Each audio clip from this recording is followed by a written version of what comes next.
organizational change fails at a staggering rate. McKinsey estimates that roughly 70% of large-scale transformation initiatives fail to achieve their stated objectives. Prosci's research puts the number even higher for changes that fail to sustain their gains. And yet, organizations keep initiating change because the alternative, standing still, guarantees failure of a slower and less visible kind. The question is not whether to change.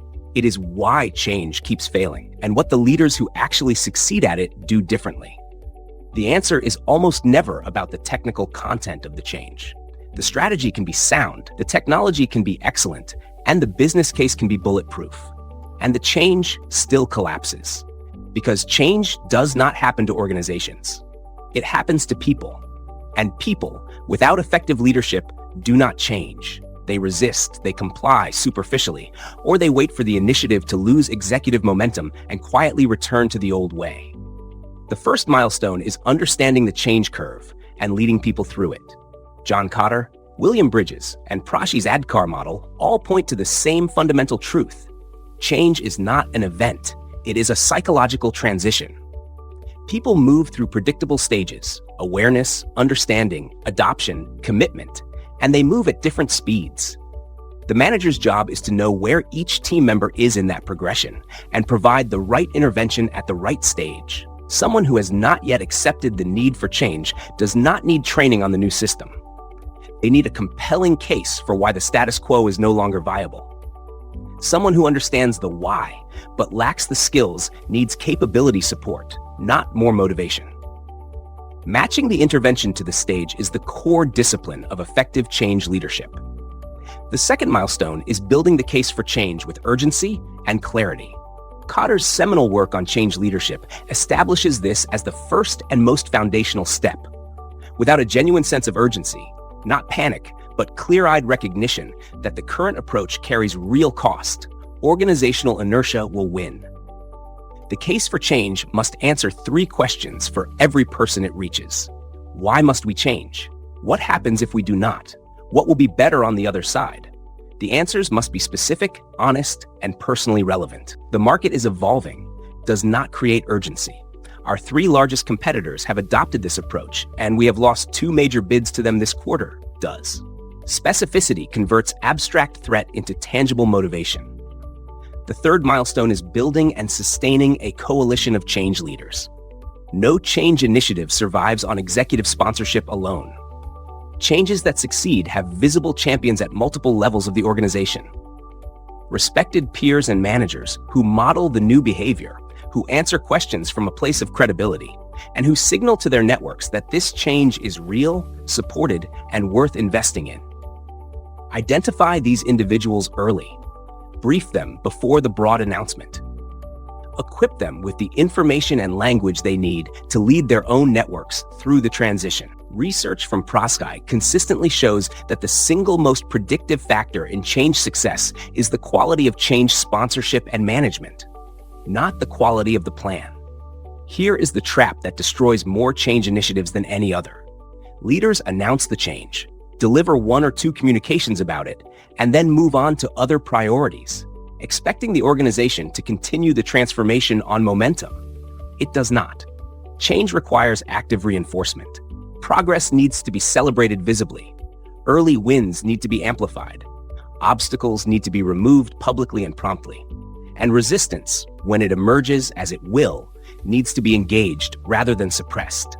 Suppressed resistance does not disappear. It goes underground and then resurfaces, often more organized and more powerful when the initiative reaches a critical implementation point. Leaders who master change management have an organizational advantage that compounds over time. Because the world is not slowing down, the capacity to help people navigate uncertainty, adopt new approaches, and sustain performance through transition is the leadership skill with the longest return on investment. Change is not what happens to your organization. It is what your leadership makes possible for your organization. Your go-do. Think of one change initiative, current or recent, in your organization. Map where each key stakeholder sits on the change curve. Identify the one who is furthest from acceptance. Design one specific conversation to understand and address their resistance. not to overcome it, to understand it.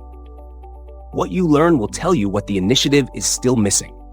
Change management connects deeply to every other leadership challenge in this series. The video on emotional intelligence is the natural next stop because the ability to read and respond to people's emotional state is precisely what change leadership demands. There is a body of neuroscience research on change and threat response that every change leader should be familiar with, because it explains the seemingly irrational resistance to changes that appear objectively beneficial. David Rock's SCARF model, status, certainty, autonomy, relatedness, fairness, identifies 5 social domains that the brain treats with the same threat response mechanism as physical danger. Changes that reduce perceived status, create uncertainty, remove autonomy, disrupt relationships, or feel unfair trigger an automatic defensive response that is not amenable to logical argument. You cannot think your way out of a threat response. This has direct implications for how change is designed and communicated. Changes that diminish employees' sense of status, such as restructures that reduce reporting lines or role scope, need careful acknowledgement of the emotional impact alongside the business rationale. Changes that create uncertainty, which most changes do, require a higher frequency and transparency of communication than leaders typically provide. Changes that reduce perceived autonomy need compensating investments in areas where autonomy increases. Understanding which SCARF domains are most threatened by a specific change allows leaders to design the change experience in ways that reduce threat and increase the probability of genuine adoption. The sustaining phase of change, the period after launch when organizational attention moves to the next priority, is where most transformations fail silently. The new system is in place, the new process is documented, leadership declares success, and 6 months later, the organization has drifted back to the old approach, or worse, is running both approaches simultaneously, which combines the cost of the new system with the cognitive load of the old habits.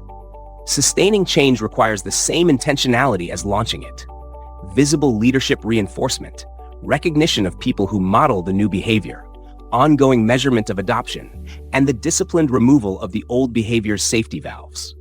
Thanks for watching. If you found this useful, hit like and subscribe to our channel for more practical insights. And if you're ready to go further, check out the next video on your screen.